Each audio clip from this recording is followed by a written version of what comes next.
Hello everyone. तो बहुत time बाद आज एक और वीडियो लेके आया हूँ मैं आपके लिए। टाइम कम मिल पाता है एक्चुअली। आईटी इंडस्ट्री ऐसी है, इसमें बहुत ज़्यादा ऑक्यूपेंसी रहती है, क्लाइंट्स की, एम्प्लॉयज़ की। आपकी जो टीम है वो ऑक्यूपाई करके रखती है आपको, और बहुत सारे रूल्स एंड रेगुलेशंस फॉलो करने में। और बाकी इंडिया में तो आप जानते ही हो, कुछ ना कुछ नया आता रहता है। जैसे भी जीएसटी ऑडिट का एक नया कुछ रूल चला है, उसकी प्रिपरेशन में थोड़ा सा टाइम चला गया। पर हाँ, आज का ब्लॉग आप लोगों के लिए बहुत ही अच्छा है। टाइटल जो मैंने चुन के लाया हूँ वो ये है, जो बहुत ही ज़्यादा हॉट है खासकर इंडियन मार्केट के अंदर। और वो ये है कि अगर मेरे पास एक बहुत अच्छा आइडिया है ऐप के लिए या पोर्टल के लिए, तो मैं क्या करूँ। मैं क्या ऐसा कर सकता हूँ कि कोई उस आइडिया को चुरा के और अपनाना बना ले। मैं किसी कंपनी को अप्रोच करूँ, या मैंने 10 कंपनियों को अप्रोच करके अपना आइडिया बता दिया, तो वो लोग क्या करेंगे। उस आइडिया को मैं कैसे बचा के रख सकता हूँ अपने लिए, अगर यूनिक है सच में। तो बहुत सारे लोग आजकल आते हैं और मेरे पास में भी आते हैं। They have ideas, no doubt. अपनी इंडिया में वैसे भी आइडियाज़ और इनोवेशन की कोई कमी नहीं है, मैं मानता हूँ। पर हाँ, कहीं ना कहीं एक बात और है कि बहुत सारे लोगों के साथ ऐसा हुआ है कि वो कंपनीज़ के पास जाते हैं, उनका अच्छे से ऑडिट नहीं कर पाते हैं, उनको चेक नहीं कर पाते, और वो कहीं ना कहीं जाके फंस जाते हैं। या तो वो अपना आइडिया बता देते हैं और वो दूसरी कंपनी उसको बना लेती है पहले ही। या फिर अगर ऐसा नहीं होता, क्योंकि हर आइडिया पे आप खर्च भी नहीं कर सकते। अगर मान लो मेरे पास भी अगर 10 आइडिया आते हैं अच्छे, तो बहुत ही कम ऐसा हो पाता है कि मैं उन आइडियाज़ के ऊपर आपको पैसा लगा सकूं, अगर कितना भी अच्छा आइडिया हो। तो इट इज़ वेरी डिफ़िकल्ट। लेकिन हाँ, दूसरी तरीके से आप ऐसे फंस जाते हैं कि आप अपना आइडिया किसी को बताते हो, और फिर इनिशियल प्रोजेक्ट के नाम पे वो आपसे पैसा ले लेते हैं, और फिर आपके पास में कुछ बचता नहीं है। बीच में आप इंस्टॉलमेंट्स में देते रहते हो, और एंड ऑफ द डे वो आपको एक ऐसा प्रोडक्ट बना के दे देता है जो ना तो यूआई मतलब कि डिज़ाइनिंग बेस पे अच्छा रहता है, ना फंक्शनैलिटी बेस पे। और वो आपको फाइल्स पकड़ा देते हैं कि आप इसके साथ जो करना करो। तो फाइनली कहीं ना कहीं या तो आइडिया चोरी हो जाएगा, या बन के आएगा तो वैसा बन के नहीं आएगा। तो अगर आपके पास एक अच्छा ऐप का आइडिया है और पोर्टल का आइडिया है, तो अभी के टाइम पे आपको क्या करना चाहिए, ये मैं आपको बताने वाला हूँ इस वीडियो में। इस वीडियो के बीच में मैं उस जो स्लाइड फॉलो कर रहा हूँ, जो पॉइंट्स मैंने नोट डाउन किए हैं, उस स्लाइड भी मैं शो करूँगा। तो आप चाहो तो उसको रोक के और उसका एक स्नैप ले सकते हो, या फिर अगर आप चाहो तो मुझे कांटेक्ट कर सकते हो, मैं उसको आपको सेंड भी कर दूंगा। Core team Softtech private limited जो मेरी कंपनी है, हम इसके अंदर इंश्योर करते हैं कि कस्टमर हमेशा जो चीज़ लेने आया उसको वही मिले। परफेक्ट बजट बताते हैं, थोड़ा सा ज़्यादा हमेशा लगता है, क्योंकि हम लोग क्वालिटी पे बिलीव करते हैं। और डेफिनेटली एक बार अगर आप हमारे पास आके अपना प्रोडक्ट बनवाते हो, तो आपको लगेगा कि जो वैल्यू आपने स्पेंड करी है वो वर्थ थी। ठीक है, तो अभी अपन आगे चलते हैं इस बात पे कि हम कैसे अपने आइडिया को बचा लें। तो फर्स्ट एंड फॉरमोस्ट, कहीं पे भी ढूंढ लो, आपको एक चीज़ मिलेगी कि यार आप एनडीए साइन करो। NDA is non disclosure agreement. अब एनडीए में होता क्या है, लॉ के हिसाब से आप एक ड्राफ्ट बनाते हो, या आपको ऑनलाइन भी कहीं भी मिल जाएगा, एनडीए के लिए आपको कहीं से भी मिल जाएगा। उस ड्राफ्ट में ये मेनली ये मेंशन्ड होता है कि मेरे ये आइडिया को कंपनी और कंपनी के एम्प्लॉयज़ किसी भी तरीके से अपने पर्सनल यूज़ या किसी और कमर्शियल यूज़ या किसी और को लाइसेंस देने के लिए यूज़ नहीं कर सकते हैं। तो एनडीए डेफिनेटली साइन करो, ये बहुत ज़रूरी है। जो कंपनी ये बोले कि आप एनडीए तब साइन करना जब आप प्रोजेक्ट के लिए पैसे दे दो हमको, या फिर ये कह लो कि आप आइडिया बता दो पहले हमको, फिर हम एनडीए साइन करेंगे, उन कंपनीज के साथ आप जाओ ही मत। आइडिया अगर आपने एक बार बता दिया तो उसके बाद एनडीए साइन करना बनता ही नहीं है। अगर अच्छा है तो वो साइन करेंगे ही नहीं, और बुरा है तो वो बनाना चाहेंगे नहीं, अनटिल सबको लग जाएगी आप कुछ पैसा उनको दे सकते हो। ठीक है, तो एनडीए ज़रूर साइन करो, एनडीए बहुत ज़्यादा ज़रूरी है। नेक्स्ट हम आते हैं रिसर्च पे। देखिए, मैं बहुत ही स्पेसिफिक हूँ इस चीज़ को लेके कि लेंथी वीडियो बना के और व्यूज़ ले लूँ। इससे बेटर है कि मैं आपको बहुत ही स्पेसिफिक और स्ट्रेट फॉरवर्ड इन्फॉर्मेशन दूँ। तो सेकंड बात आती है हमारी रिसर्च की। तो कंपनी की रिसर्च कैसे करें। अब आप बोलोगे यार वेबसाइट तो सब अपने अपने हिसाब से बनाते हैं, सब अच्छा ही लिखेंगे, टेस्टिमोनियल भी सब अच्छा ही लिखेंगे।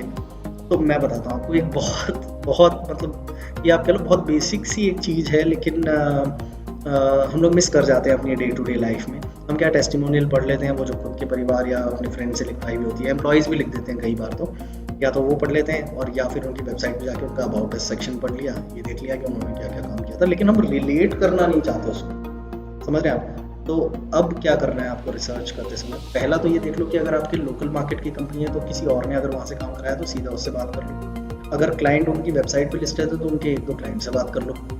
अब बोलोगे यार ये तो बहुत बचकानी चीज़ हो गई, तो फिर आप क्या कर सकते हैं मैं बताता हूँ। आप उनसे बात करिए कि आपने किन क्लाइंट्स के लिए काम किया और उनके लिए क्या प्रोडक्ट बनाया। अगर वो प्रोडक्ट, मान लीजिए मैंने एक स्कूल के लिए स्कूल का सॉफ्टवेयर बनाया था और मैंने वो बताया कि आपको फलाना स्कूल के लिए मैंने वो सॉफ्टवेयर बना के दिया था, तो मेरा वो क्लाइंट है, तो मैं अपने लिए बता दिया मैंने क्लाइंट है। अब अगर मेरी वेबसाइट पे वैसा ही कोई प्रोडक्ट अवेलेबल है कि आप स्कूल के लिए सॉफ्टवेयर ले लो हमसे, इस तरीके का अगर लिस्टेड है, तो ये समझ लो कि वो उस क्लाइंट के लिए तो उसने बनाया ही था, उसने उस प्रोडक्ट को खुद के लिए भी यूज़ करना स्टार्ट कर दिया। तो मतलब पैसे तो दिए क्लाइंट ने और बनाना उसने खुद के लिए भी यूज़ करना शुरू कर दिया। मतलब वो एक से पैसे लेके तो बना ही रहा है, प्रॉफिट कमा रहा है और 10 लोगों को बेच रहा है। हालांकि इसमें कुछ बुरा नहीं है when it comes to a day to day software जो कि हम बना रहे हैं डेली, वो एक बार बने और सब लोग यूज़ करें। पर अगर वो यूनिक आइडिया है और वो बना लेते हैं और उनकी फिलोसफी ही वही है काम करने की, तो डेफिनेटली वो आपके प्रोडक्ट को भी लिस्ट कर देंगे कि भैया अगर आपको ये बना बनाया खरीदना है, तो सबसे फर्स्ट इन द मार्केट। भाई फर्स्ट एंट्री का जो फ़ायदा है वो सब जानते हैं। अगर आप फर्स्ट एंट्री कर भी लोगे सॉफ्टवेयर को लेके, तो भी लोग अगर ढूंढेंगे उस सॉफ्टवेयर को कि ये कैसा बनाया जाए और आपके उस बिजनेस की वेबसाइट लिस्ट कर रही है इसमें, तो उसकी सेल्स बढ़ जाएगी अपने आप। वो 10 कॉपीज़ बना के उसको भेज देगा, उसको तो फ़ायदा है हर कॉपी सेल करने का। तो ये डेफिनेटली देख लो कि अगर उसने किसी भी क्लाइंट के लिए काम किया है और वही प्रोडक्ट वो सेल पे डाल रहा है, तो ये बहुत बड़ा की फैक्टर हो जाता है ये जानने के लिए कि उसका मिशन, विजन और गोल क्या है। तो ये एक बहुत बड़ी चीज़ है, ये आप डेफिनेटली देख लें। तीसरी चीज़ जो बहुत ज़्यादा इंपॉर्टेंट है वो है इंटेलेक्चुअल प्रॉपर्टी। अब हम क्या सोचते हैं इंटेलेक्चुअल प्रॉपर्टी मतलब पेटेंट और ट्रेडमार्क्स और ये सब, हालांकि ये बहुत ज़रूरी चीज़ है, लेकिन मैं जानता हूँ कि इनिशियली जब हम कोई आइडिया वर्कआउट करते हैं तो इन चीज़ों से स्पेंड करना अपन सोचते हैं कि करें या नहीं करें या क्या करें। तो मेरा मानना है कि डोमेन नेम ये तो आप अपने हमेशा खुद के नाम से खरीदो, कंपनी के नाम से बिल्कुल खरीदने की कोशिश ना करो कि भाई आप जिस कंपनी के पास जा रहे हो उनको बोल दिया कि abcd.com मेरे लिए बुक कर दो। अगर उन्होंने बुक कर लिया वो डोमेन, उनका ओनरशिप उनकी है, legally you are not liable, मतलब आप नहीं उसको होल्ड करके रख सकते हो, ये समझ लो आप। ठीक है, तो डोमेन हमेशा जो भी आप प्रोडक्ट बनाना चाहते हो उसका खरीद के खुद के नाम से रख लो, या खुद की अगर कोई पार्टनरशिप फर्म, प्रोप्राइटरी या कुछ रजिस्टर करा रखे तो उसके नाम पे ले लो। ओनरशिप हमेशा खुद के पास में रखो। अदर देन दिस, अगर आप लेना चाहो तो ट्रेडमार्क ले सकते हो, क्योंकि अगर वो नाम स्पेसिफिक उस एप्लीकेशन के लिए ज़रूरी है तो बहुत ज़्यादा ज़रूरी है कि आप उस नाम को भी ट्रेडमार्क करवा लो। ट्रेडमार्क का भी नॉमिनल सा खर्चा है, इंडिया में ज़्यादा ट्रेडमार्क का कॉस्टिंग नहीं है। आई थिंक 5-10,000 रुपीज़ में एक पर्टिकुलर नाम या लोगों का ट्रेडमार्क हो जाता है अगर आप प्रोसेस से जाओगे। तो ये 3 चीज़ें हो गई। आपको NDA करना है, आपको रिसर्च करनी है और आपको इंटेलेक्चुअल प्रॉपर्टी वाला जो अपना कवर अप करके चलना है। चौथी चीज़ जो आती है वो आती है क्लियर कम्युनिकेशन। जो भी आप बात करो अपने डेवलपमेंट कंपनी के साथ में, उसमें हमेशा ये ध्यान रखो चीज़ को कि आपका अग्रीमेंट जो है वो क्लियरली स्टेट कर रहा है कि कितने टाइम में दोगे और कितने पैसे लगेंगे। दोनों में से पैसा कभी चेंज नहीं होना चाहिए अनटिल अनलेस अगर आपकी रिक्वायरमेंट चाहिए। मान लो बीच में हमने कोई बहुत ही बड़ा चेंज करवा दिया तो डेफिनेटली कॉस्ट चेंज होता है, लेकिन कॉस्ट चेंज नहीं होना चाहिए अनटिल अनलेस वो चीज़ रह जाती है। और इसके अलावा जहाँ तक टाइम की बात है, तो आप टाइम मान के चलो कि हम किसी चीज़ को स्टार्ट करते हैं सॉफ्टवेयर में या घर बनाने में, बात एक ही है।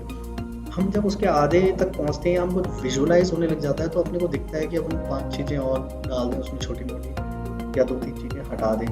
तो टाइम फिर भी वेरी करता है थोड़ा बहुत हाँ वेरी करता ही है, लेकिन हाँ टाइम वेरी कर सकता है, कॉस्ट वेरी नहीं करेगा अनटिल अनलेस फंक्शनैलिटी। एक मैं आप लोगों को बहुत इंपॉर्टेंट चीज़ बताना चाह रहा हूँ जो मैंने अपने 10-15 साल के बिजनेस में फेस की है, इस IT लाइन में करियर में फेस करी है। वो ये है कि हम लोग हमेशा अप्रोच करते हैं विद एन आइडिया। अब मान लीजिए मुझे कोई सॉफ्टवेयर बनाना है जिससे आप स्कूल बस को ट्रैक कर सकते हो। ठीक है, चलो कॉपी कर लेना, अच्छा आइडिया है। आप स्कूल बस को ट्रैक कर लो, मोबाइल एप्लीकेशन के अंदर आप बसेस को ट्रैक कर सकते हो, बस कहाँ है, पेरेंट ट्रैक कर सकते हैं बच्चे की बस कहाँ है, जो भी है। और इस आइडिया को आप ले जाके किसी को प्रेजेंट करते हो, मेरे पास आते हैं लोग बोलने के लिए और बिजनेस में डेफिनेटली जाता हूँ, तो क्या बोलते हैं मुझे एक सॉफ्टवेयर चाहिए या एक मोबाइल एप्लीकेशन चाहिए जिसमें ना पेरेंट देख पाए कि मेरे बच्चे की बस कहाँ है, या बच्चा देख पाए कि मेरी बस कहाँ है, और बस इतना ही बोल देते हैं, बोला आप बना दीजिए। अब इसको बनाने के लिए सिर्फ यही नहीं है ना कि मैप दिखेगा, इसमें बहुत सारी चीज़ें होंगी, लॉगिन पैनल बनेगा, उसका डैशबोर्ड बनेगा, कोई एडमिन भी बनेगा जो देख पाए सारी लिस्टिंग्स, बहुत सारी चीज़ें आगे पीछे होती है। कोशिश करो कि जितनी चीज़ें आपको लग रही हैं कि इसमें लॉगिन होगा, रजिस्ट्रेशन होगा, नोटिफिकेशन होगा, कहीं एडवर्टीजमेंट आना है तो वो होगा, ये सब चीज़ें आप पेन पेंसिल से ड्रॉ ही कर लो एक पेपर पे या मल्टीपल पेपर पे सीरीज वाइज, मतलब 1 2 3 4 करके, जो भी प्रोसेस आपका लग रहा है कि ऐसे रजिस्ट्रेशन होके ऐसे आके देखेगा और बस वाला भी ये देख पाएगा और वो अपनी डिटेल्स अपडेट कर पाएगा। तो आप एक सीक्वेंस बना लो उसका, स्टेप पेंसिल और पेन से पेपर पे बना लो रफ। अगर आप मॉकअप्स नहीं बना सकते, वैसे तो सॉफ्टवेयर कंपनीज के पास मॉकअप्स होते हैं, लेकिन they will charge you for that. तो जितना हो पाए उतना तो बना लो। उसके अलावा उनसे पूछो कि क्या क्या बनेगा और उसके मॉकअप्स बना दो। मॉकअप्स बनाना इसलिए होता है क्योंकि आप बनने से पहले ही देख पाओ एक स्केच के रूप में कि मेरे पास बन के क्या आएगा। इससे आपको बहुत अच्छा आइडिया लग जाएगा कि मेरा कॉस्ट टाइम कितना लगेगा। इससे दोनों तरफ की प्रॉब्लम सॉल्व हो जाती है। बिजनेस को भी समझाने में टाइम नहीं लगता कि टाइम लग रहा है, और कस्टमर को भी समझ में आ जाता है कि ये इतनी छोटी मोटी चीज़ नहीं होती सॉफ्टवेयर बनाना। जैसे कई लोग मेरे पास आते हैं और बोलते हैं कि यार ई-कॉमर्स साइट बना दो, 5-6 फोटो ही तो डालनी है, उसमें कितना टाइम लगता है। तो ऐसा नहीं होता, बहुत सारी चीज़ें बैकएंड पे आपको करनी पड़ती है और बनानी पड़ती है। बहुत सारे होते हैं, बहुत सारे लोग इन्वॉल्व होते हैं। एक प्रोजेक्ट के अंदर नॉर्मल एक अगर वेबसाइट भी बनानी है तो उसके अंदर इन्वॉल्व होने वाले लोग बहुत होते हैं। जो ग्राफिक डिज़ाइनर होता है, वेबसाइट डेवलपर होता है, फ्रंट एंड डेवलपर होता है, टेस्टर होता है, कंटेंट राइटर होता है, तो बहुत सारी चीज़ें होती हैं। तो ये जो अपनी एक मिथ्या बन चुकी है, अपना एक मिथ है कि यार 5,000 में वेबसाइट बन जाती है, 2,000 में वेबसाइट बन जाती है, मतलब 3-4 पन्नों की जो स्टैटिक वेबसाइट होती है वो बन जाती है, लोग कहते हैं। तो वो वाली बन पाती है जिसमें आप एक तो कॉपीराइट वाली इमेजेस यूज़ करते हो, जो कभी भी केस हो सकता है, अभी तक हो नहीं रहे। कंटेंट आप कहीं और से कॉपी करके बनाते हो। वेबसाइट डिज़ाइनर भी आपकी कहीं से टेम्पलेट चुरा के आपको दे देता है। इस तरीके से वो 2,500-3,000 में बनती है। लेकिन एक वेबसाइट अगर प्रॉपर तरीके से बनाई जाए तो उसका खर्चा इससे कहीं ज़्यादा होता है। वो मैं दूसरे वीडियो में कवर अप करूँगा समझाने के लिए कि कैसे होता है। लेकिन हाँ, क्लियर कम्युनिकेशन टाइम और कॉस्ट के लिए ज़रूरी है कि कस्टमर अपने घर से मेहनत करके आए। अगर वो अपने घर से मेहनत करके नहीं आता है तो डेफिनेटली मार्केट में बहुत सारे लोग सपने दिखा के और आपसे पैसे लेते हैं। नेक्स्ट आते हैं हम लिमिटेड इंफॉर्मेशन शेयर। तो हमने 4 पॉइंट्स पहले कवर कर लिए, NDA, research, clear communication, intellectual property. ठीक है, अब हमें लिमिटेड इंफॉर्मेशन शेयरिंग पे बात करनी है। मैं अपने पॉइंट्स लिख रखे हैं जिनको मैं फॉलो कर रहा हूँ, आपको भी बीच में स्क्रीन पे दिख जाएंगे। लिमिटेड इंफॉर्मेशन शेयरिंग का मतलब ये होता है कि अगर आपका एक बहुत बड़ा प्रोजेक्ट है जिसमें बहुत सारे पार्ट्स हैं, कुछ ऑपरेशनल पार्ट्स हैं, कुछ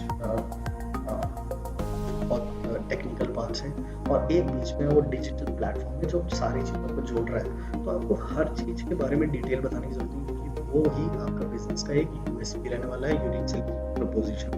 दूसरे कॉपी नहीं कर सकते उसको जब तक कि बताया नहीं जाए प्रॉपरली डिटेल में कि अंदर क्या है। जैसे कोका-कोला का फॉर्मूला है, आज सब ड्रिंक्स बना रहे हैं लेकिन वो फॉर्मूला सिर्फ उस कंपनी के पास में ही सेट है। तो वो एक जो डिफरेंशिएशन फैक्टर है वो जहाँ तक हो अपने पास ही रखो। कंपनी को डिलीवर मत करो कि बताओ मत। अगर आप यूनिक प्रोडक्ट पे खेल रहे हो, अगर नॉर्मल बिजनेस का सॉफ्टवेयर है, बिजनेस प्रोसेस ऑटोमेशन है, स्कूल का एप्लीकेशन या कुछ भी बना रहे हो जिसमें आप बिजनेस को ऑटोमेट कर लो, मोबाइल एप्लीकेशन, उसमें इतना ज़रूरी नहीं होता। लेकिन अगर कोई यूनिक चीज़ लेके आ रहे हो मार्केट के अंदर, आपको लग रहा है मेरी चीज़ यूनिक है, तो डेफिनेटली उसका एक पोर्शन जो इम्पोर्टेंट हो, जिसको अपन नहीं भी बताया तो एप्लीकेशन में मिलेगा, तो उसको अपने तक ही रखें, बताने की जरूरत नहीं है। वो एंड में जब आप लॉन्च कर लें तब उसके बाद वो चीज़ें ऑपरेशन टीम या जिनके साथ शेयर करनी है उनके साथ आप शेयर कर सकते हैं। और लास्ट पॉइंट मेरा है continuous and clear communication. Clear communication हालांकि हमने पहले कैटर कर लिया है। कंटिन्यूड कम्युनिकेशन का मतलब है कि किसी प्रोजेक्ट को देने के बाद में अक्सर क्या होता है, हम लोग प्रोजेक्ट दे देते हैं, मान लीजिए एक प्रोजेक्ट हमारा 1 साल चलने का है और उसका बजट हमारा 15 लाख रुपए का है, और उसमें हमने 4 स्टेजेस पे डिवाइड किया हुआ है, 3 स्टेजेस पे डिवाइड किया हुआ है कि हम हर क्वार्टर में 5 लाख रुपए का पेमेंट कर देंगे और लास्ट में हम इतना पेमेंट कर देंगे, जो भी आपका सेटल होता है। तो हम क्या करते हैं, पेमेंट देने के बाद में, फर्स्ट माइलस्टोन देने के बाद में, एडवांस पेमेंट करने के बाद में हम क्या करते हैं कि हम अक्सर भूल जाते हैं कि नेक्स्ट माइलस्टोन पे देखेंगे यार क्या बन रहा है। वो एक बहुत ही गलत होता है, आपका आइडिया कहीं ना कहीं स्पॉइल हो जाता है बीच के बीच में। तो अगर आप चाहते हो आपका प्रोजेक्ट अच्छा बने, आइडिया सच में एग्जीक्यूट हो, तो फर्स्ट डे ऑनवर्ड्स आपको अपने 8 घंटे का टाइम देना पड़ेगा अपने प्रोजेक्ट को। आपको देखना पड़ेगा मॉकअप कैसे बन रहे हैं, अगर वो वेरीफाई होंगे तो उसका डेवलपमेंट कैसे हो रहा है, उसका फंक्शनैलिटी सही से ऐड हो रही है कि नहीं, क्या क्या चीज़ें सिक्योरिटी वाइज देखी गई है, क्या नहीं देखी गई है। तो आपको पूरी टीम के साथ इन्वॉल्व रहना पड़ेगा, चाहे बिजनेस आपको ही बोले कि इन्वॉल्व मत रहो, तो आपको एटलीस्ट मीटिंग सेट करनी पड़ेगी। खुद तो इसलिए इन्वॉल्व होना पड़ेगा ताकि आप अपडेट्स ले पाओ, या कुछ आपको पता चला है नया या कुछ ऐड करना चाह रहे हो तो कर दो। लेकिन आपको 15 डेज में, या हाँ कह लो आप 2 वीक में एक बार आपको मीटिंग, या वीक में एक बार तो आपको अपने बिजनेस के साथ मीटिंग करनी पड़ेगी। तो चेक द अपडेट की क्या प्रोग्रेस है और किस दिशा में जा रहे हैं। अगर वो दिशा गलत है तो उसमें करेक्शन करके वापस से दिशा में लाने के लिए आपको मेहनत हमेशा करनी पड़ेगी। तो ये कुछ बहुत ज़्यादा सीरियस पॉइंट्स हो गए थे और लगातार मेरा गला भी सूख गया। तो होपफुली ये वीडियो आपको अच्छा लगा होगा। कोर टीम्स को डेफिनेटली फॉलो करो, काफ़ी कुछ नया लेके आ रहे हैं मार्केट में। बहुत सारे स्टार्टअप्स को हेल्प कर रहे हैं मार्केट में, सॉफ्टवेयर टीम्स देके भी और लोगों का प्रोजेक्ट्स बना के भी। मोबाइल एप्लीकेशन भी हमारी आ रही है कुछ, आपको आने वाले वीडियोस में बताता रहूँगा। हाँ, नेक्स्ट वीडियो मैं होपफुली इस पे कैटर करूँगा कि कितना पैसा लगता है एक वेबसाइट और एक एप्लीकेशन बनाने में, सिंपल से लेकर थोड़ा हाई एंड तक। तो डेफिनेटली सब्सक्राइब करना ताकि आपको आगे मेरे वीडियोस मिलते रहें। Thank you.